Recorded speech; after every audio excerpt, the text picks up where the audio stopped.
구약의 제사장들에게 하나님께서는 특별한 사역을 하도록 하셨습니다. 그것은 바로 하나님과 인간 사이에서 죄의 문제를 다루는 것이었습니다. 아담의 타락 이후 하나님 앞에 어느 누구도 나아갈 수 없고, 나아갈 수 없을 뿐만 아니라 하나님의 긍휼하심을 입을 수 있는 인간은 이제 하나도 없게 되었죠. 그러나 하나님께서 특별히 모든 민족 가운데서 이제 유대, 이스라엘 민족을 선택하시고, 또 그들에게 하나님께서 한시적이지만 굉장히 협의적인 그러한 모습이지만 하나님께서 그들에게 바로 하나님께 나올 수 있는 방법과, 그리고 하나님 앞에 나와서 죄를 용서받을 수 있는 길을 열어주셨다 하는 것이죠. 자, 이것은 위대한 하나님의 구원의 계획 가운데 한 부분을 우리에게 실제적으로 보여주시는 굉장한 의미가 있는 것이죠. 물론 구약의 제사들은 인간의 원죄를 해결할 수는 없습니다. 하나님 앞에 나아가서 자기가 지었던 죄에 대한 그 죄와 그 모든 범죄한 것들에 대한 하나님의 긍휼하심을 얻는 것, 자, 이것이 굉장히 큰 의미를 갖고 있다 하겠습니다. 여러분, 구약의 제사장들이 집행했던 제사법들은 결국 신약의 예수 그리스도가 오심으로 성취되었죠. 구약의 제사장들이 했던 이 사역이 곧 바로 예수 그리스도께서 오셔서 하실 일이 무엇인가, 이제 그것을 우리에게 먼저 보여주셨다라는 사실입니다. 하지만 그리스도께서 오시기 전에 바로 구약의 인간 제사장들이 했던 사역과 또 그리스도께서 오셔서 친히 하셨던 이 제사장의 그 사역은 좀 간격이 있습니다. 먼저 인간 제사장들은 아론의 반차를 쫓아서 제사장의 사역을 했죠.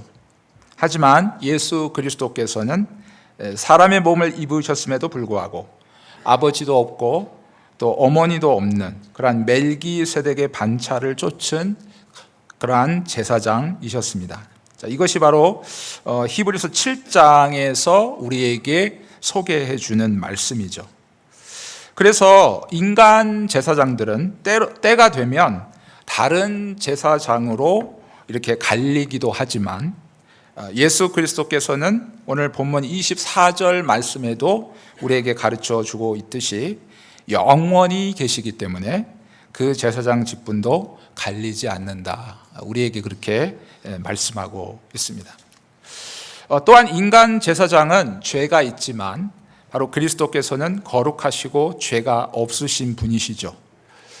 구약시대에 대속죄일이라고 하는 것이 있습니다. 대제사장이 1년에 한 번씩 지성소에 들어가서 모든 백성의 죄를 하나님께 고하고 또 하나님의 긍휼하심을 입어서 하나님께서 그 모든 백성들의 죄를 사하시도록 그렇게 하는 그러한 사역을 감당했죠. 그런데 대제사장일지라도 자기가 죄가 있기 때문에 그래서 준비되지 않고 하나님 앞에 정결하게 나아가지 않고 이 일을 행했을 때 어떤 일이 벌어졌습니까? 그 대제사장일지라도 하나님의 심판을 받아서 즉사하게 되어졌다 하는 것입니다. 그래서 이 대제사장들이 바로 이 대속죄일에 이 사역을 하러 들어가기 전에 그들의 옷에 방울을 달았죠. 그리고 끈을 매달았습니다. 그래서 이제 이 대제사장이 바로 지성소에 들어가서 이제 일을 할 때 움직이면 이제 방울 소리가 나겠죠. 그러면 이 방울 소리를 듣고 이제 밖에 있는 사람들은 대제사장이 지금 제대로 그 사역을 하고 있구나, 그렇게 여기게 되죠. 반면에 이 대제사장의 몸에 달았던 이 방울 소리가 울리지 않으면 이제 대제사장이 죽음을 맞았구나, 그렇게 사람들이 생각을 해서 아무나 그곳에 들어갈 수 없었기 때문에 자, 끈으로 몸에다가 끈을 매달았죠. 그래서 그 끈을 땡겨서 죽은 제사장을 그 시체를 밖으로 끌어냈다 하는 것이 성경에 기록되어져 있습니다.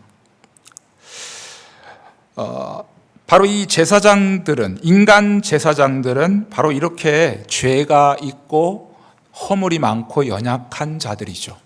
그러나 예수 그리스도께서는 바로 그 근본이 하나님이시고 죄가 없으신 분이시기 때문에 그분께서 행하시는 이 제사직은 영원하고, 그리고 그분이 이제 제가 이후에도 말씀드리겠지만 단번에 제사를 드림으로 자기 자신이 바로 제사장의 역할을 감당하실 뿐만 아니라 희생 제물의 역할을 감당하심으로 과거에 있었던 모든 하나님의 택한 백성들, 현재에 있는 모든 하나님의 택한 백성들, 또 오고 오는 모든 세대 속에서 앞으로 태어날 하나님의 택한 백성들의 죄를 사하기에 충분한 능력을 가지신 분이시다 하는 것을 성경이 우리에게 가르쳐 주고 있습니다.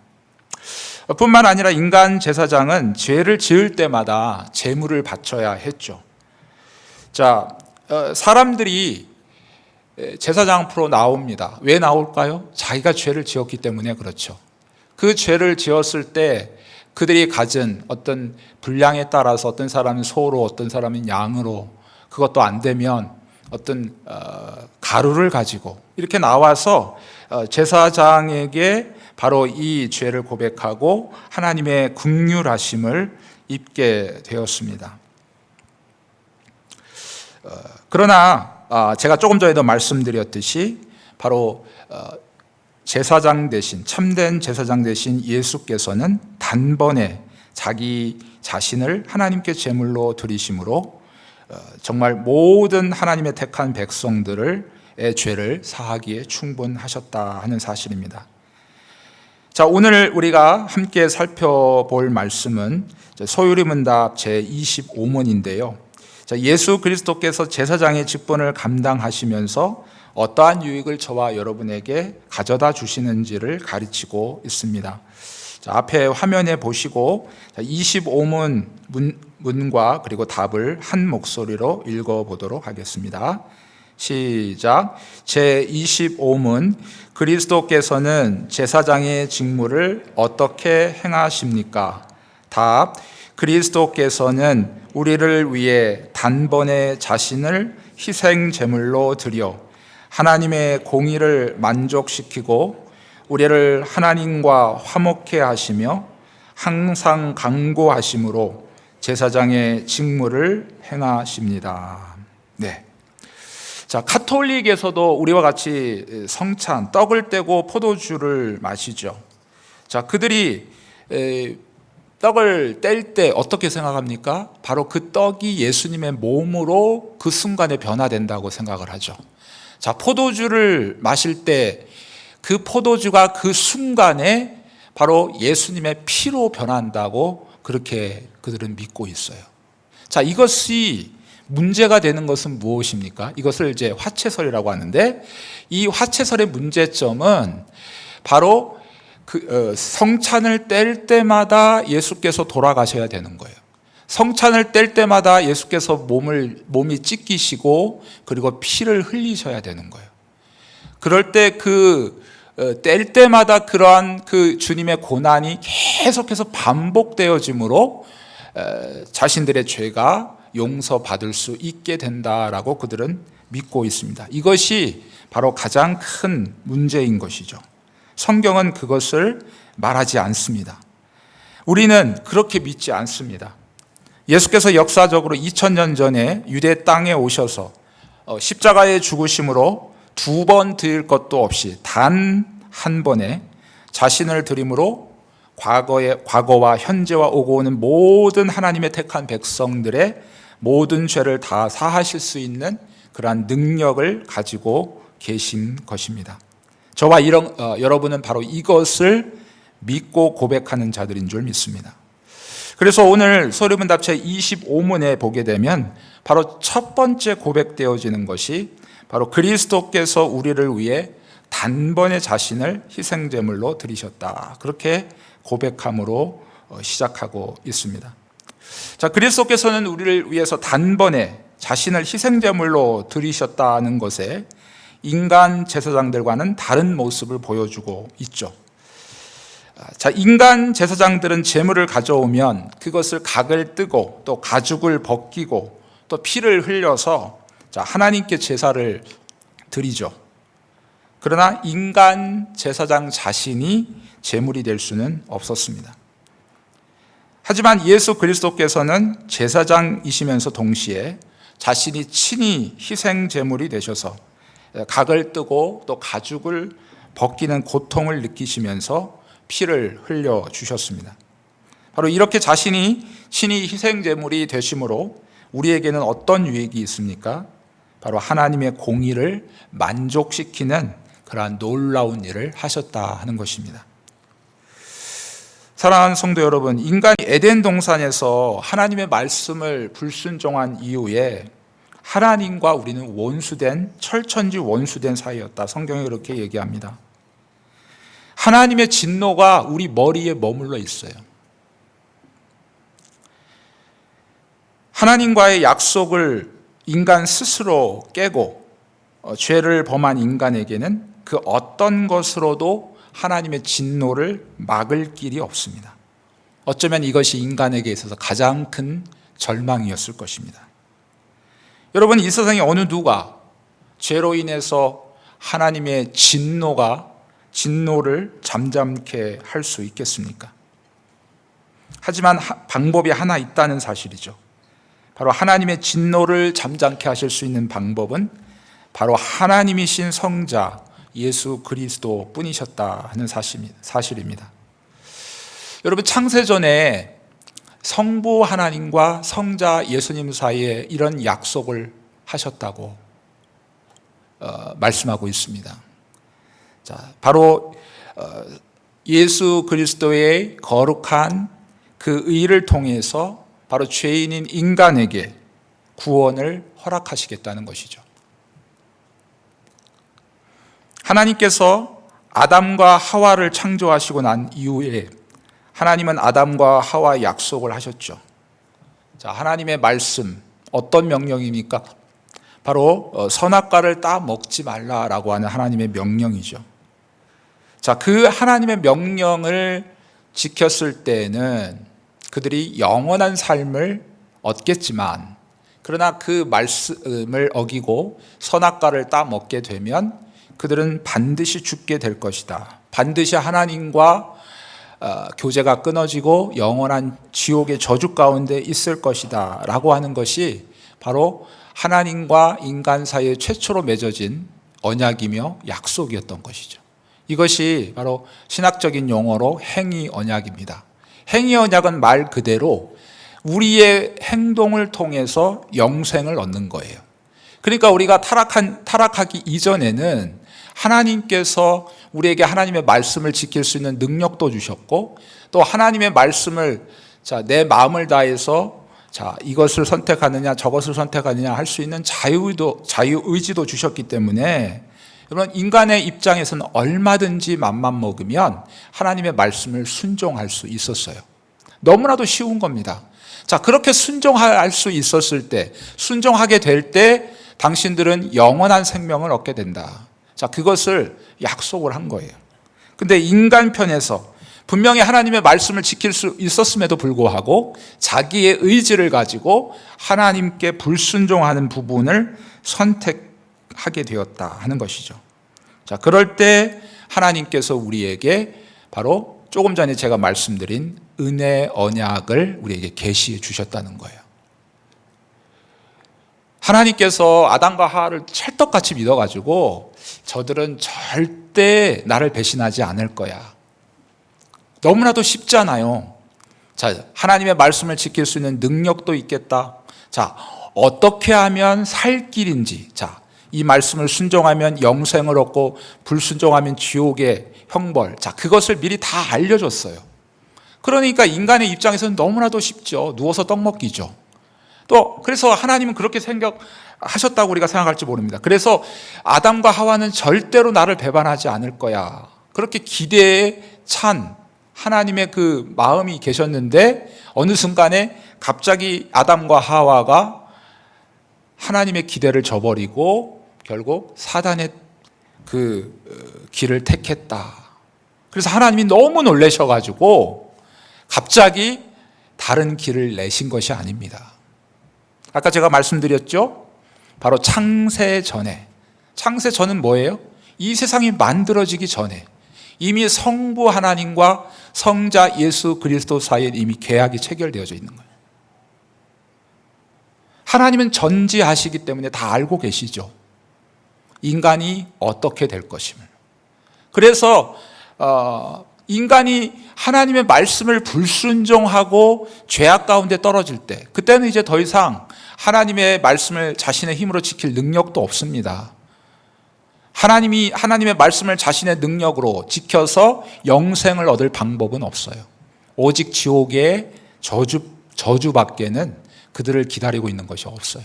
이것을 너무나도 잘 알고 계시기 때문에 성부 하나님과 성자 예수 그리스도 사이에 약속을 하신 거예요. 인간이 할 수 없기 때문에 바로 죄가 없으신 하나님, 본성이 하나님이신 바로 예수 그리스도께서 그 죄의 문제를 해결해 주시고 또한 하나님의 말씀을 온전히 지키심으로 말미암아 이제 그 예수 그리스도의 의를 전가해서, 여전히 그들은 죄인이죠. 여전히 그들은 저주받을 인생이죠. 그러나 예수 그리스도의 의가 전가된 인생들에게는 재판장이신 하나님께서 뭐라고 선고하십니까?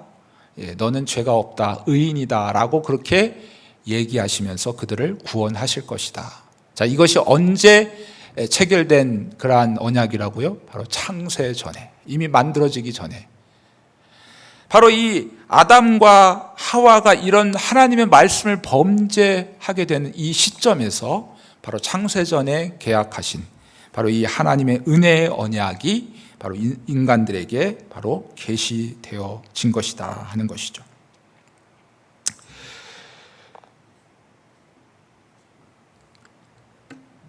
결국 예수 그리스도께서 고난을 당하심으로 하나님의 공의를 만족시키시고 원수 상태였던 관계가 이제는 하나님과 화목하게 되는 은혜를 입게 되었다 하는 것입니다.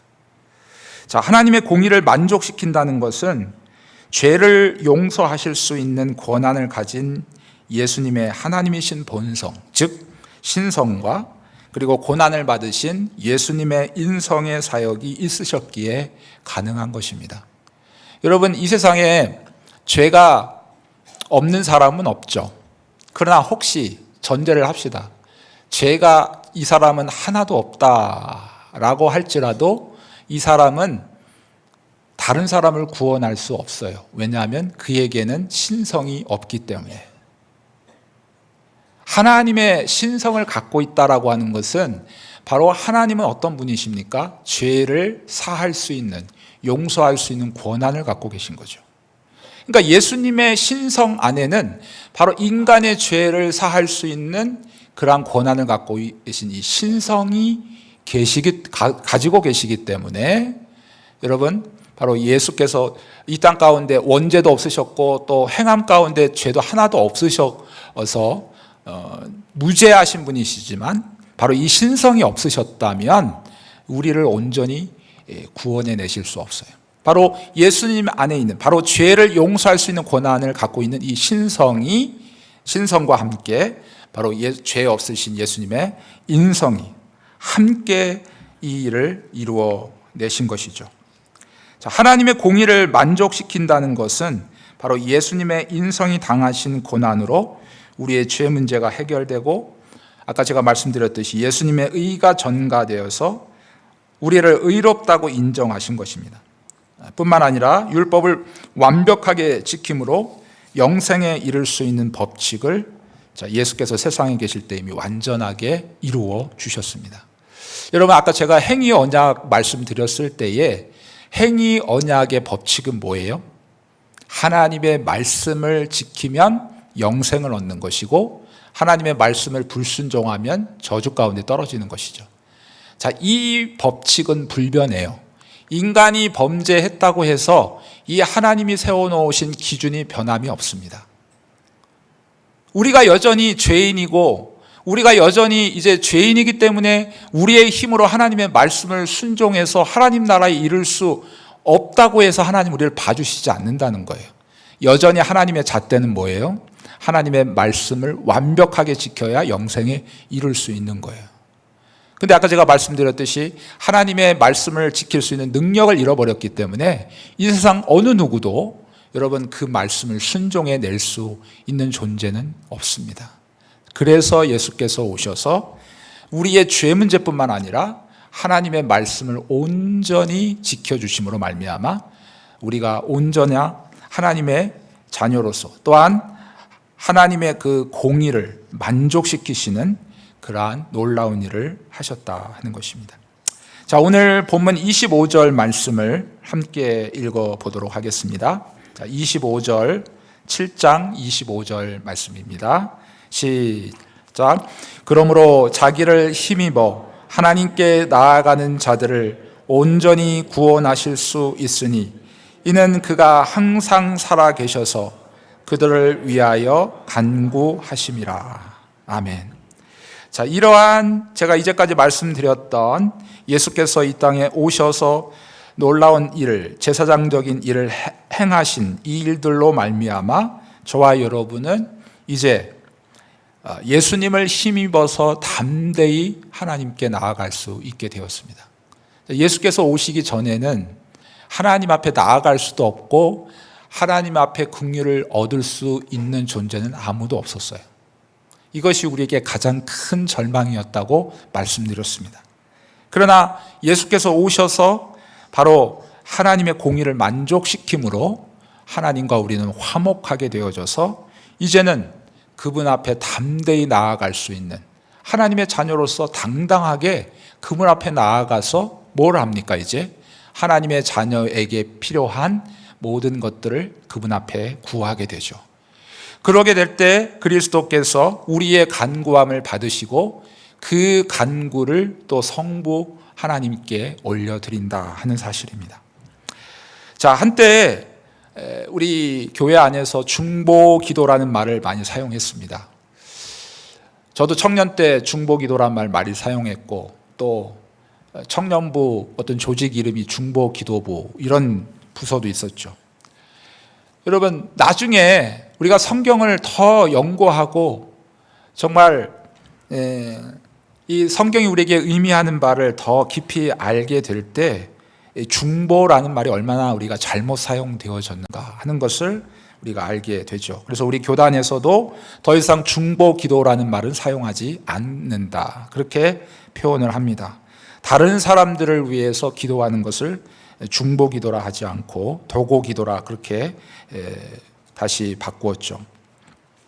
자, 예수님의 바로 이 중보 사역은 오직 예수님만이 행하실 수 있는 것이기 때문에 그렇습니다.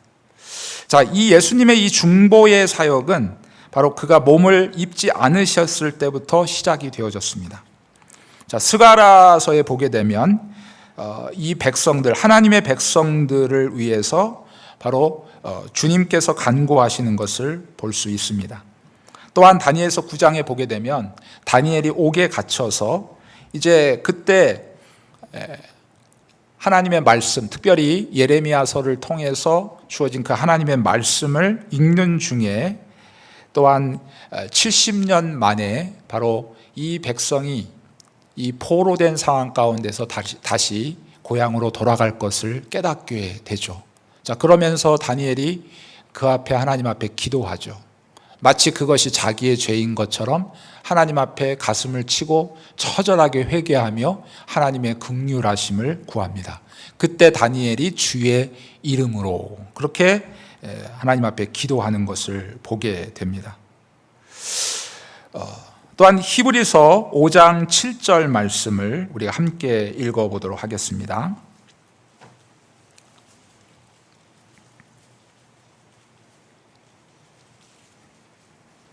히브리서 5장 7절 말씀입니다. 함께 읽겠습니다. 그는 육체에 계실 때에 자기를 죽음에서 능히 구원하실 이에게 심한 통곡과 눈물로 간구와 소원을 올렸고 그의 경건하심으로 말미암아 들으심을 얻었느니라. 아멘.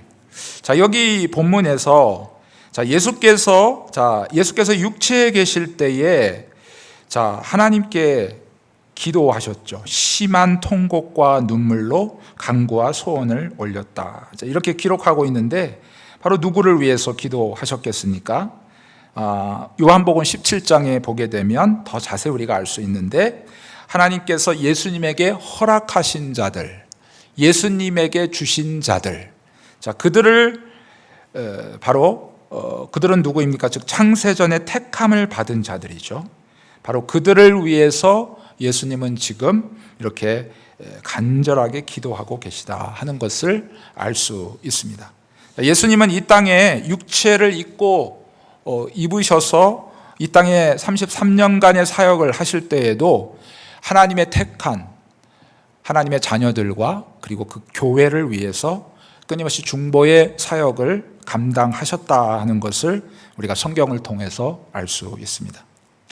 예수님의 중보의 사역은 이제 승천 이후에 본격적으로 나타나죠. 바로 예수께서 승천하시고 난 이후 하나님의 보좌 우편에 앉아 계시면서 바로 하시는 일이 가장 중요한 일 중에 하나가 바로 저와 여러분을 위해서 중보 기도하신다는 사실입니다. 예수님은 바로 그분의 교회를 위해서 기도하시고 또 그분의 자녀들을 위해서 또한 기도하신다 하는 것이죠. 우리 교회 안에서 때로는 어떤 성도님들이 참 어려운 일을 당한 것을 우리가 듣게 되죠. 그럴 때 그 성도님을 향해서 온 교회 성도님들이 함께 기도해주고 그 어려움을 잘 이겨나갈 수 있도록 함께 기도하는 것 굉장히 중요한 일이죠. 누군가를 위해서 기도해 주는 것 얼마나 소중하고 복된 일입니까? 하지만 그분의 교회를 위해서 또 그분의 자녀를 위해서 예수 그리스도의 이 기도가 바로 하나님 보좌 우편에 앉아 계셔서 그의 교회를 위해서 그의 자녀를 위해서 기도하시는 예수님의 중보 기도가 없다면 우리의 기도는 아무런 의미가 없을 것입니다. 사탄이 여러분 마지막 때가 돼서 교회에 계속해서 핍박을 던져줍니다. 우리 안에는 서로가 서로를 미워하게 만들어요. 서로가 서로를 비판하게 만들고 비판하게 만들어서 교회가 분열되도록 하게 합니다. 또 밖으로는 어떤 일이 벌어집니까? 세상의 권력을 이용해서 자꾸 하나님의 말씀을 변형시키려고 하죠. 오늘 우리가 살아가고 있는 시대가 그렇지 않습니까? 동성애의 문제가 그렇고 차별금지법의 문제가 그렇습니다. 정치권에서는 차별금지법이 모든 기독교인들이 지금 들고 일어나서 절대 안 된다라고 그렇게 외치니까 더 이상 이것이 이제 통과될 가능성이 없다고 보니까 계속 이름을 바꿔가지고 결국 자기들이 원하는 일들을 어떤 세상의 권력을 이용해서 바꾸어 보려고 하는 움직임들을 보게 됩니다. 여러분, 세상의 권력을 이용해서 교회의 힘으로 물리적으로 하나님의 말씀을 부인하도록 변개하도록 그렇게 세상은 마귀는 계속해서 교회를 핍박하게 되죠. 또 그러면서 어떤 일을 합니까? 이단과 사이비 종교 그리고 이런 잘못된 건강하지 않은 자들을 교회 안에 들여보내서 하나님의 말씀인 것처럼 그렇게 속여서 교회를 혼란케 만드는 일들이 계속해서 일어나게 되죠. 여러분, 이런 가운데서 이것이 오늘날만 있었던 것이 아니죠. 우리 교회 역사를 살펴보면 어느 시대를 막론하고 정말 똑같은 그러한 패턴으로 교회를 핍박했던 사단의 전략을 우리가 보게 됩니다.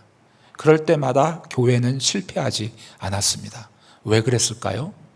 바로 하나님 우편에 앉아 계셔서 지금도 그의 교회를 위해서 기도하시고 그의 자녀들이 이 땅 가운데 살아가면서 많은 고난과 핍박과 어려움을 당하는 가운데서 그들이 온전한 믿음으로 세워져 갈 수 있도록 오늘도 하나님 아버지 앞에 중보 기도하시는 그 예수 그리스도의 우리를 향한 그 기도가 있기 때문에 오늘 우리가 온전히 믿음 위에 서게 된 줄 믿습니다. 사랑하는 성도 여러분, 예수께서 저와 여러분을 위해서 밤낮 쉬지 않고 일하십니다.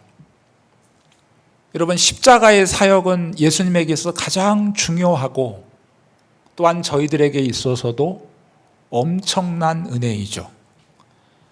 그 십자가의 사역은 이미 2000년 전에 끝났습니다. 엄청난 일을 하셨기 때문에 예수님은 하늘에 계셔서 편안하게 쉬실 수도 있지만 예수님은 한시도 쉬지 않고 밤낮 쉬지 않고 그의 택한 자녀와 교회를 위해서 기도하고 있다는 것입니다. 이것은 무엇을 의미합니까? 예수님의 입장에서는 하나님의 택한 그의 교회, 하나님의 택한 그의 백성들 하나하나가 얼마나 소중한 존재인가. 그렇기 때문에 예수님은 그의 목숨을 주셨고 지금도 쉬지 않고 저와 여러분을 위해서, 저와 여러분이 이 땅 가운데서 믿음으로 든든히 세워져 갈 수 있도록, 하나님의 뜻을 이루고 이 땅 가운데서 행복하게 살 수 있도록, 하나님께서 예비하신 영원한 복을 누릴 수 있도록 끊임없이 쉬지 않고 기도하고 계시다는 사실을 여러분이 기억하셨으면 좋겠습니다. 사랑하는 성도 여러분, 이렇게 예수님께서 저와 여러분을 위해서 최고의 것으로 자기의 모든 것을 다해서 주셨다면 그 은혜를 받은 저와 여러분들은 어떻게 해야 되겠습니까? 그냥 그저 내가 시간 있으면 예수님 말씀 읽고 듣고, 내가 어떤 좋아하는 취미나 내가 좋아하는 이 세상에 어떤 가치 있다고 여겨지는 그것에 마음을 더 두고, 내가 필요하면 손 내밀어 하나님의 도움을 구하고, 반은 세상에 반은 하나님께 이렇게 두고 살아간다면 여러분, 하나님의 이 놀라운 긍휼하심을 받은 자로서 우리가 마땅히 행해야 할 바는 아니라 생각되어집니다. 예수 그리스도께서 저와 여러분을 생명같이 여기시고 지금도 온 힘을 다해 저와 여러분을 위해서 기도하고 계시다면 저와 여러분들도 주님을 사랑하되 온 마음을 다해서, 온 뜻을 다해서, 힘을 다하여 우리가 주님을 사랑하고 섬겨야 할 것입니다. 이것이 바로 우리를 구원하신 하나님의 거룩한 뜻이고 이 땅 가운데서 우리가 살아가게 하시고 우리에게 사명을 주신 또한 하나님의 놀라운 뜻인 줄 믿습니다. 오늘 이 말씀을 기억하시면서 나에게 최고를 주셨던 그 주님께 남은 우리의 인생 나의 힘을 다하여 뜻을 다하여 최선을 다하여 주님 앞에 정말 우리의 모든 것을 드리고자 간절히 소원하며 살아가시는 저와 여러분이 되시기를 축복합니다. 여러분, 우리가 행하는 이 모든 일들은 하나님의 은혜로 된 것입니다. 여러분이 믿음을 잘 지키고 여러분이 주일 성수를 잘하고 여러분이 말씀을 잘 순종하는 것, 여러분이 능력이 좋고 여러분이 믿음이 좋기 때문에 그렇습니까? 절대 아니죠. 하나님께서 저희들에게 은혜 주시고 하나님께서 저와 여러분에게 그렇게 할 수 있는 힘과 능력을 주시고 저와 여러분을 위해서 끊임없이 기도하시기 때문에 그러한 능력이 저희들에게 나오는 줄 믿습니다.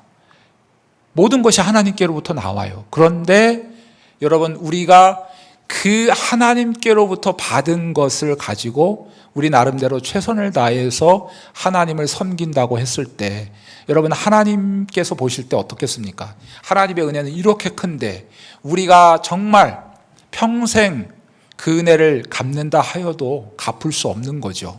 이거는 정해진 것입니다. 그러나 우리가 최선을 다해서 하나님을 섬기고 사랑하고 정말 그렇게 주님을 섬겨 나가게 될 때 그것을 또한 귀히 보시고 우리에게 상급까지 허락해 주신다는 사실을 우리가 기억하시면서 하나님이 우리를 얼마나 사랑하시는가, 나도 하나님을 마음을 다해 힘을 다해 뜻을 다해 사랑하리라 마음에 다짐하시고 하나님의 도우심을 간구하시는 저와 여러분 다 되시기를 주님의 이름으로 축복합니다.